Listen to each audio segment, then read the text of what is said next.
میں سراپا خندزن آیا. یہ دیکھو کون محفل میں سراپا خندزن آیا کہ ان حالات میں باندھے ہوئے سر پر کفن آیا. یہ دیکھو کون محفل میں سراپا خندزن آیا کہ ان حالات میں باندھے ہوئے سر پر کفن آیا. بہاروں پھول برساووں کی صدرش کے چمن آیا. وطن والوں مبارک ہو کہ معمار وطن آیا. مچاؤ دھوم محفل میں کہ صدر انجمن آیا. یہ فخر وطن آیا, یہ صدر انجمن آیا. نعرہ تکبیر، اللہ اکبر. جمعیت علماء ہند زندہ باد. مولانا ارشد مدنی زندہ باد. مولانا ارشد مدنی قدم زندہ باد. قدم بڑھاؤ, ہم تمہارے مولانا ساتھ, ارشد مدنی قدم بڑھاؤ. ہم تمہارے ساتھ ہیں. نعرہ تکبیر. زندہ باد. جمعیت علماء ہند زندہ باد. جمعیت علماء بہار زندہ باد. مولانا ارشد مدنی زندہ باد. مولانا ارشد مدنی قدم بڑھاؤ. ہم تمہارے ساتھ ہیں. جمعیت علماء ہند زندہ باد. نعرہ تکبیر. اللہ اکبر. بسم اللہ الرحمن الرحیم. الحمد للہ نحمده ونستعینه ونستغفره ونؤمن به ونتوکل علیہ ونعوذ باللہ من شرور انفسنا ومن سیئات اعمالنا. من يهده الله فلا مضل له ومن يضلله فلا هادي له. ونشهد أن لا إله إلا الله وحده لا شريك له. ونشهد أن سيدنا ومولانا محمدا عبده ورسوله. اما بعد. شہر پٹنہ کے معزز حضرات، جمعیت علماء ہند کے ورکرز اور بہار سے آئے ہوئے جمعیت علماء ہند کے شہدائی جو حضرات ہال میں موجود ہیں اور بہت سے لوگ ہال کے باہر بھی ہیں. جمعیت علماء ہند کا یہ اجلاس صوبہ بہار میں بلایا گیا ہے. آپ حضرات کو یہ بات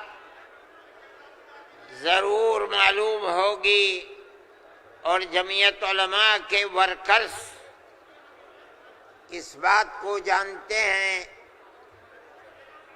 کہ جمعیت علماء تقریباً 100 سال سے اس ملک کے اندر ایسی پیار و محبت کے ساتھ قربانیاں دیتی چلی آئی ہے جس کے اندر ذات، برادری، مذہب، مالداری اور فقر ہر چیز سے اوپر اٹھ کر جمعیت علماء نے ہمیشہ ملک کی آزادی کے لیے، ملک میں امن و امان کو پیدا کرنے کے لیے، ملک کے ہر فرد کے ساتھ پیار و محبت اور احترام کا معاملہ کیا ہے. کبھی بھی ملک کے اندر بسنے والوں کے درمیان میں نفرت، دوری، ایک دوسرے کے گریبان پر ہاتھ ڈالنا، برا بھلا کہنا جمعیت علماء اور جمعیت علماء کے ورکرز اور اکابر کا یہ طریقہ نہیں رہا ہے. اسی طریقے پر ہم نے قربانیاں دے کر ہمارے بزرگوں نے ملک کو آزاد کرایا ہے۔ ملک کو آزاد کرانے کے بعد ملک کا دستور بنایا گیا۔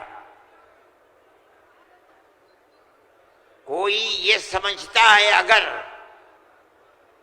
کہ ملک کا دستور بغیر مسلمانوں کو ساتھ لیے ہوئے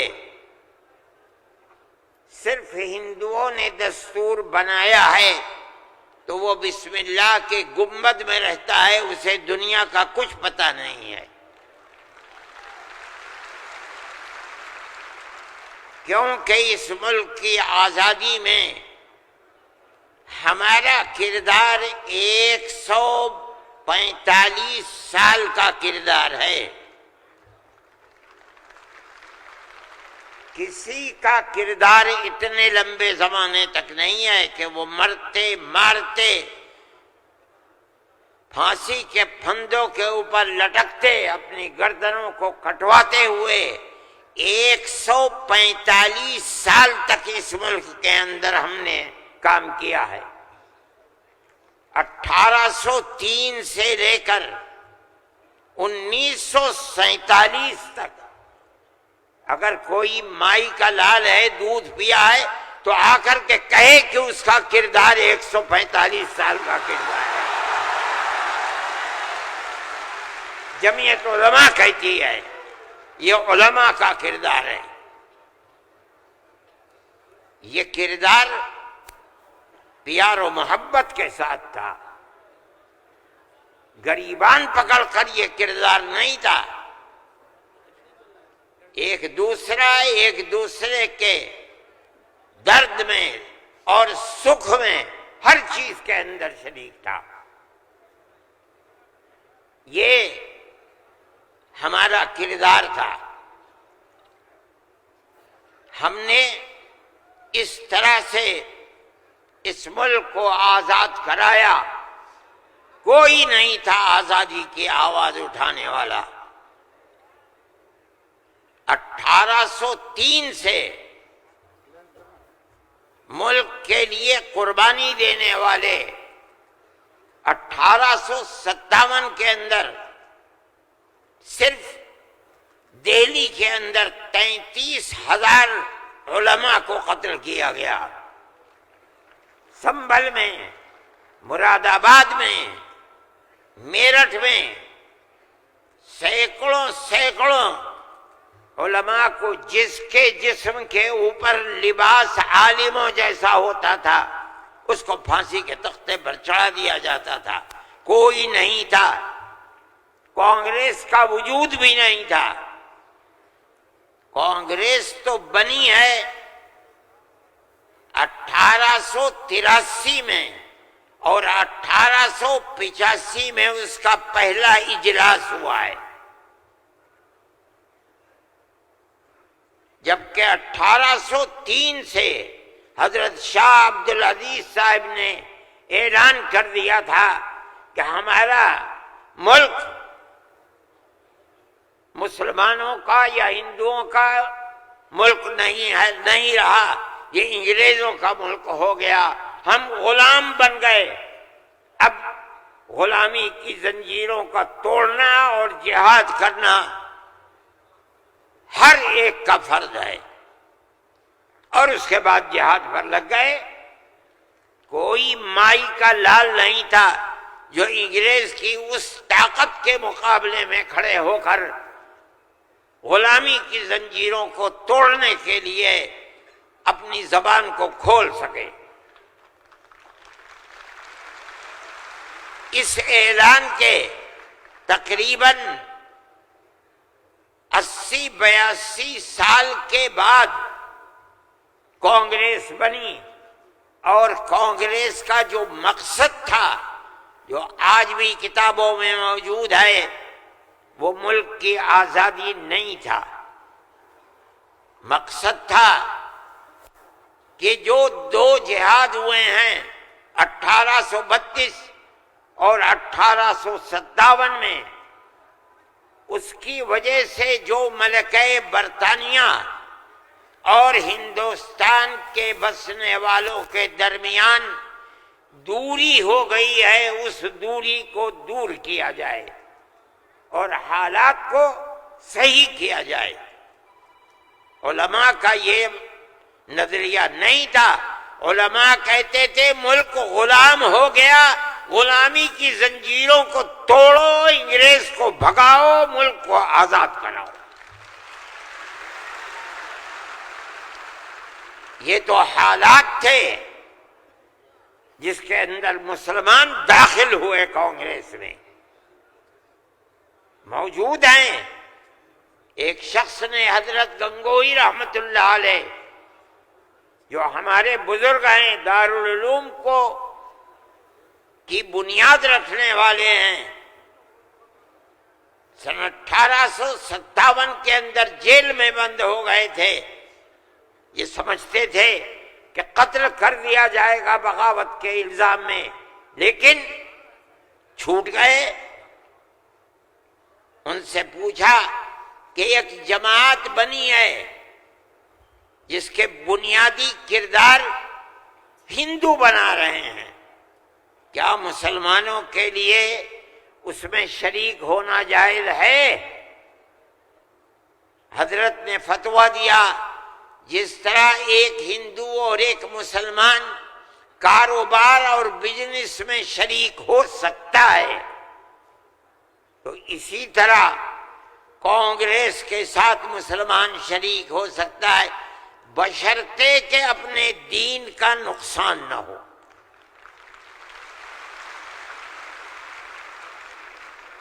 اس کا مطلب نہیں سمجھے تھے لوگ۔ مطلب یہ ہے کہ ہماری تحریک ہے کہ مسلمان اور ہندو جب تک ساتھ نہیں ہوگا ملک آزاد نہیں ہوگا۔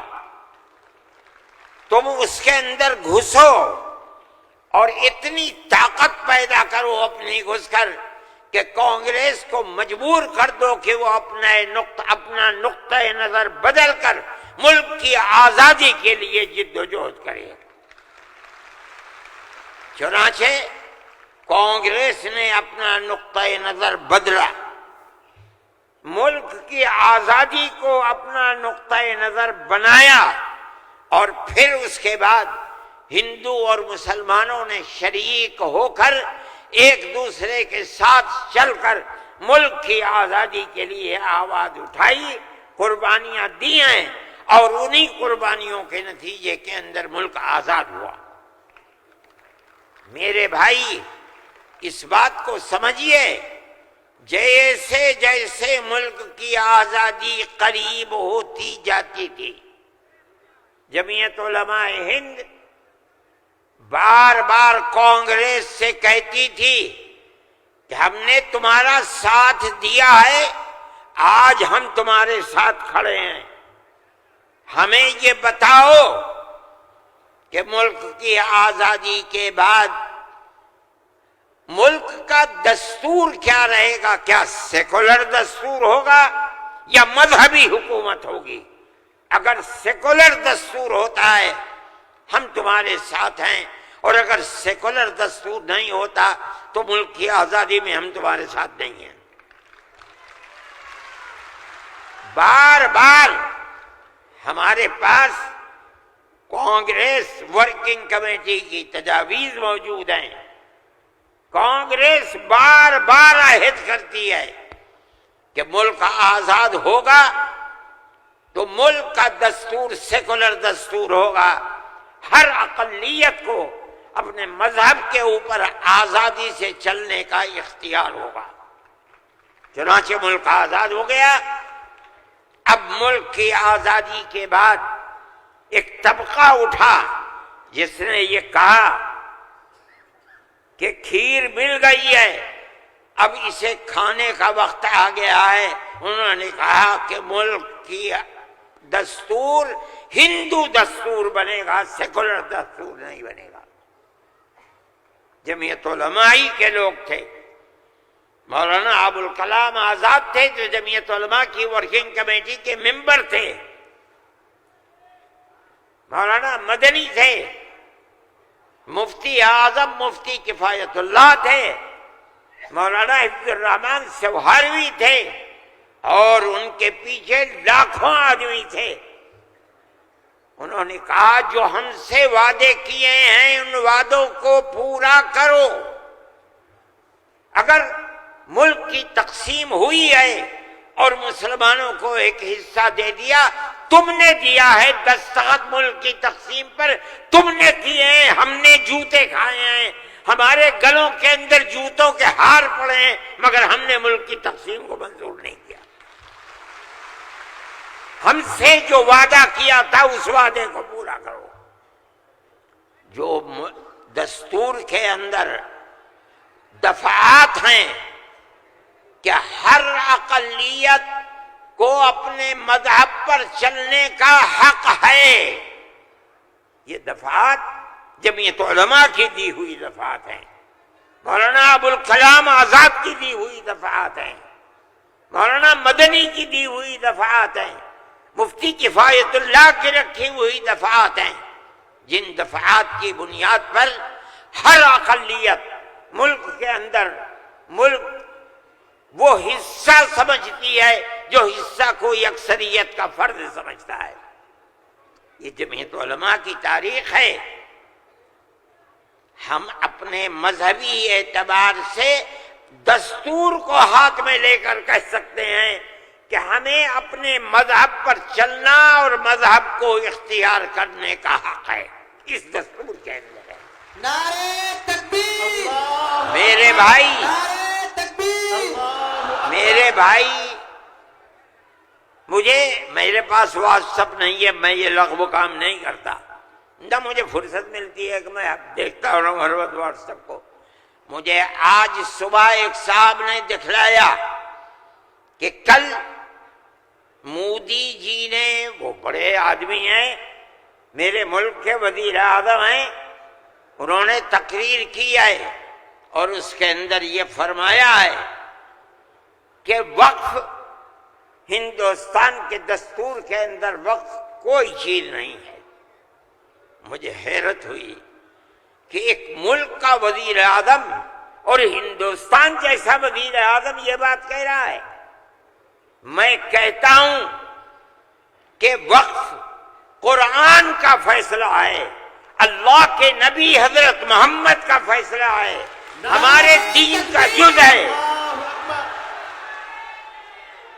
وقف کا لفظ نہیں آیا، لیکن یہ بات آ گئی 25 اور 26 دفعات کے اندر کہ اس ملک میں ہر اقلیت کو اپنے مذہب کو پکڑنے، اپنے مذہب کو چلنے کا اختیار ہے۔ کیا مطلب یہ ہے؟ کل کو آپ کھڑے ہو کر کہہ دیں کہ نماز کا ذکر دستور کے اندر نہیں ہے، حج کا نام دستور کے اندر نہیں ہے، زکوٰۃ کا نام دستور کے اندر نہیں ہے، رمضان کے روزوں کا نام دستور کے اندر نہیں ہے، اس لیے ہر چیز کو مٹا دیا جائے۔ یہ کیا چیز ہے؟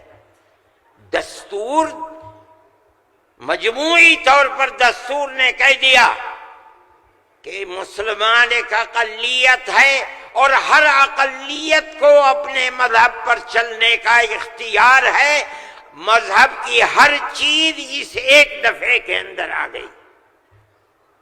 وقف کا مسئلہ، اسلام کے اندر جو چیز اسلام کی ہے مذہب، وہ چیز ہے جو قرآن کے اندر ہے ایک۔ دوسری وہ چیز ہے جس کو ہمارے آقا حضرت محمد صلی اللہ علیہ وسلم نے فرما دیا۔ یہی دو اسلام کی بنیادیں ہیں۔ سمجھو، قرآن کی آیت ہے 4 سپارے کی پہلی آیت، لن تنالوا البر حتى تنفقوا مما تحبون۔ لن تنالوا البر، ہرگز تم جنت کو نہیں پا سکتے۔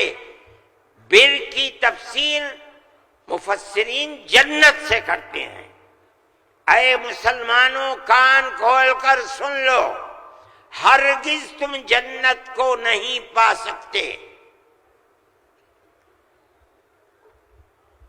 یہاں تک کہ تم اپنے اس مال کو اللہ کی رضا کے لیے خرچ کرو جو تمہارے پاس ہے. جس مال کو سے تمہیں محبت ہے اس مال کو تم اللہ کی رضا کے لیے خرچ کرو. اسلام ایسا مذہب تھوڑی ہے. جب یہ آیت اتری اللہ کے نبی نے بیان فرمائی تو نسائی کی حدیث ہے کہ ابو طلحہ انصاری رضی اللہ تعالیٰ عنہ جو ایک دولت مند آدمی تھے وہ اللہ کے نبی کے پاس آئے اور آ کر کہا کہ یا رسول اللہ اللہ ہم سے ہمارے مال کے بارے میں فرماتا ہے کہ اگر تم جنت کے طالب ہو تو جو مال سب سے اچھا ہے تم اس کو اللہ کے راہ میں خرچ کر دو. یا رسول اللہ میرا سب سے بہترین مال فلانی زمین ہے، میں آپ کو گواہ بناتا ہوں کہ میں اس کو اللہ کے لیے وقف کرتا ہوں. یہ حدیث موجود ہے نسائی کے اندر. مذہب اور کس چیز کا نام ہے؟ جو اللہ نے فرمایا وہ مذہب ہے، جو رسول اللہ نے فرمایا وہ مذہب ہے. مجھے حیرت ہے کہ مودی جی ہمارے مذہب کے بارے میں فیصلہ کرتے ہیں کہ وقف کے اندر وقف کا ذکر دستور کے اندر. ارے بابا دستور کے اندر مذہب اسلام کو ہر اقلیت کو اپنا مذہب قبول کرنے کا اختیار آزادی کے ساتھ ہے. یہ ہمارا مذہب ہے، وقف ہمارا مذہب ہے. اللہ نے فرمایا، رسول اللہ نے فرمایا. حدیث کے اندر آتا ہے کہ جب انسان مر جاتا ہے، یہ مسلم کی حدیث ہے، اذا مات الانسان انقطع عمله عنه. جب آدمی مر گیا اب اس کے اندر کام کرنے کی طاقت بھی نہیں ہے. اب اسے کسی چیز کا ثواب ملتا تھا، نماز پڑھنے کا، روزہ رکھنے کا، نہ نماز پڑھ سکتا ہے نہ روزہ. مگر فرماتے ہیں 3 چیزیں ایسی ہیں مرنے کے بعد بھی آدمی قبر میں چلا گیا اسے ثواب ملتا رہتا ہے. کیا ہے؟ اس کے اندر پہلی چیز ہے صدقۃ جاریۃ. ایسا صدقہ کر کے جانا کہ جو اس کا ثواب برابر جاری رہے.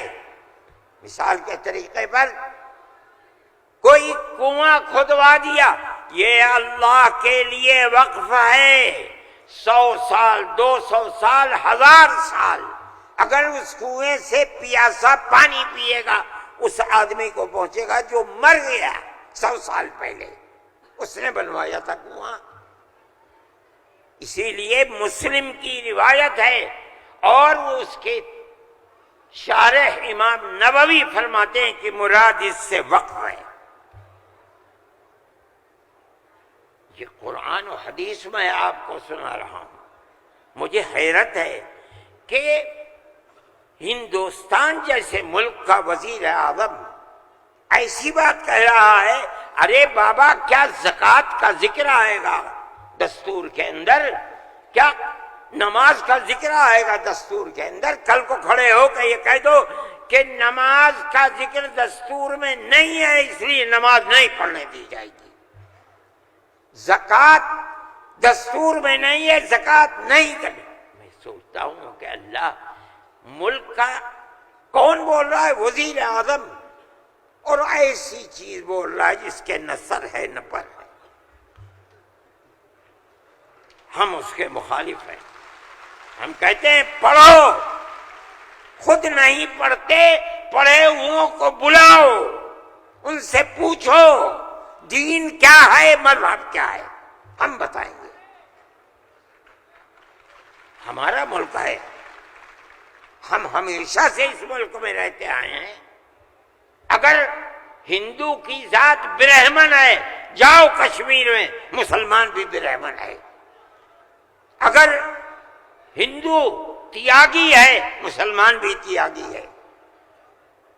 اگر ہندو راجپوت ہے مسلمان بھی راجپوت ہے. ہم کہاں سے آئے ہیں؟ ہم تو اسی ملک کے رہنے والے ہیں. جس کو ہندو کوئی مذہب پسند ہے وہ ہندو مذہب کے اوپر ہے، جسے عیسائی مذہب پسند ہے وہ عیسائی بن گیا، جسے سکھ مذہب پسند ہے وہ سکھ بن گیا، جسے اسلام مذہب پسند ہے وہ مسلمان بن گیا۔ لیکن جس طرح ایک گھر کے اندر 5 بیٹے ہیں، ایک ٹھگنا ہے، ایک لمبا ہے، ایک کالا ہے، ایک گورا ہے، یہ اختلاف باپ اور ماں کے اندر اختلاف کو پیدا نہیں کرتا۔ اسی طرح ہمارا مذہب ہے کہ آدمی کسی بھی مذہب کو اختیار کر لے، لیکن ہندوستانی ہونے میں ملکی اعتبار سے کوئی فرق نہیں ہے۔ ہمارا مذہب ہے، ہم اس کو مانتے ہیں اور یہی ایک حقیقت ہے، لیکن برا ہو اس نفرت کی سیاست کا۔ ایک ایسی بات کہہ رہے ہیں جس کے نہ سر ہے نہ پیر ہے، ایسا معلوم ہوتا ہے جیسے ہر مذہب کی ایک ایک جزئی چیز کو دستور میں ہندوستان کے اگر لایا جائے گا تو وہ دستور ہوگا، نہیں لایا جائے گا دستور نہیں ہوگا۔ لیکن میں کہتا ہوں کہ یہ غلط ہے، مودی جی کو ایسی کچی بات نہ کہنی چاہیے، لیکن دنیا ہے ہر بات کو کہتی چلی جا رہی ہے۔ آپ کے برابر میں جب ملک کا پرائم منسٹر یہ باتیں کرتا ہے جس سے مسلمانوں کے خلاف نفرت ظاہر ہوتی ہے، ملک کا ہوم منسٹر ایسی باتیں کرتا ہے تو دوسرے کیوں نہ کریں گے؟ آپ نے دیکھا جھارکھنڈ کے اندر جس کے ذمہ دار بنایا گیا آسام کے چیف منسٹر کو، آسام کے چیف منسٹر کی روز کی تقریریں آپ سنیے، مسلمان کو مسلمان نہیں کہتا، اس کی زبان سے مسلمان کا نام نہیں نکلا، ہمیشہ گھس بیٹھیا کہتا ہے۔ میں کہتا ہوں یہ کتنی بڑی جہالت ہے، جس برادری کا وہ آدمی ہوگا اس برادری کے مسلمان بھی آسام میں ہوں گے۔ ہندوستان کی کوئی برادری ایسی نہیں ہے جس کے اندر مسلمان نہ ہو، وہ مسلمان کا نام لیتے ہوئے گھبراتا ہے، مگر خدا کی قدرت ہے جو 1 مہینہ جھارکھنڈ کے اندر رات اور دن تقریریں مسلمان کے خلاف کرتا رہا، وہاں مسلمانوں کا نام لے کر ان کے خلاف بولنے والوں کا منہ کالا ہو گیا۔ نعرہ تکبیر، جمعیت علماء ہند، مولانا ارشد مدنی۔ اس کا مطلب کیا ہے؟ اس کا مطلب سمجھو، صرف یہی مطلب نہیں ہے کہ وہ تقریریں کی اور تقریریں کر کے چلے گئے، اس کا مطلب یہ ہے کہ وہ رات اور دن مسلمانوں کے خلاف زہر اگل رہے تھے۔ جھارکھنڈ کے صرف ہندو نہیں، ہندو اور مسلمانوں نے مل کر اس تحریک اور اس سیاست کو تھوک دیا اس کے اوپر۔ الیکشن کے اندر بی جے پی کی ناکامی وہ صرف مسلمان کے حصے میں نہیں لکھی جائے گی۔ مسلمان کی تعداد کتنی ہے جھارکھنڈ کے اندر؟ اس کا مطلب یہ ہے کہ نفرت کی اس سیاست کو جھارکھنڈ کے ہندو اور مسلمان نے تھوک دیا، اس کے اوپر قبول نہیں کیا۔ وہ آدمی جو بولتا تھا وہ اپنے صوبے کے اندر بھی جب زبان سے کوئی بات نکلتی تھی مسلمان کے خلاف آگ ہی اگلتا تھا۔ دیکھو ساری ہندوستان کے اندر ہندوستانی ہونے کے لیے یہ بنیاد ہے کہ جو سب سے پہلی مردم شماری تھی سن 1951 کی، جس کا نام اس مردم شماری میں ہے وہ اور اس کی اولاد ہندوستانی ہے۔ یہ ملک کے اندر ایک قانون بنا ہوا ہے، لیکن کانگریس، بی جے پی اور جو علاقائی پارٹیاں آسام کی ہیں، سب نے مل کر جب مشرقی پاکستان کو مغربی پاکستان سے الگ کیا گیا اور ہندوستان کی طاقت نے کیا، اندرا جی کے زمانے کے اندر بہت سے لوگ ہندوستان، بمباری ہو رہی تھی، بھاگ گئے پاکستان، اور پاکستان کے بہت لوگ بھاگ گئے ادھر۔ اب کیسے کہا جائے کہ ہندوستانی پاکستانی کون کون ہے؟